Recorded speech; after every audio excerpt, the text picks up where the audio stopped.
In the Tall Grass was just released on Netflix and was directed by Vincenzo Natali. Based on the story by Stephen King, a brother and sister venture into a field of tall grass after hearing a young boy's cry for help within. It's no normal field of grass, though, and while it's a simple premise, it's actually horrifying. It's not one I'd seen before. The setup is good.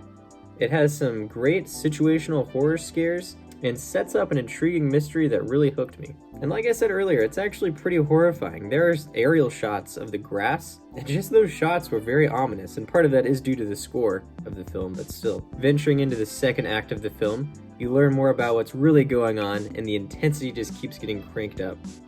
The third act just keeps cranking up that intensity until closer to the end, where it completely lost me. I won't spoil anything, but it just gets way too messy. It's almost like the film bit off more than it could chew. Certain things are shown, and it's never explained why these things happen or the after effects of these things. There's just so many questions left unanswered. And I don't have an issue with films having an ambiguous ending, but this was not that. This was more of a lost situation.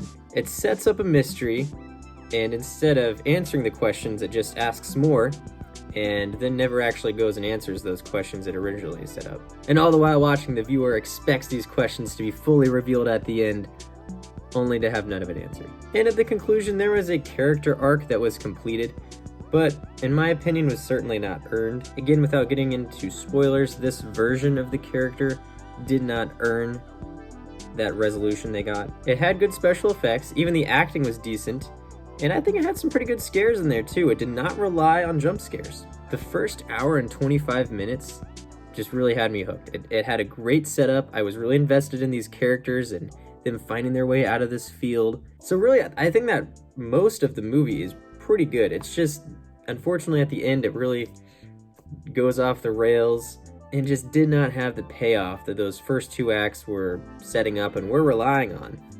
So I'm going to have to give In the Tall Grass a 4.5 out of 10. So while the majority of the movie was enjoyable to watch, it just couldn't make up for that last bit at the conclusion, which was so integral for the entire movie. If you've seen In the Tall Grass, what did you think of the movie? I'd love to hear your thoughts. Thanks for watching, guys. Please make sure to like and subscribe, and I'll see you for my next review. And also be on the lookout for the sequel in the next few years. I'll be directing it. It'll be called In the Short Grass. It will also act as a sequel to A Bug's Life.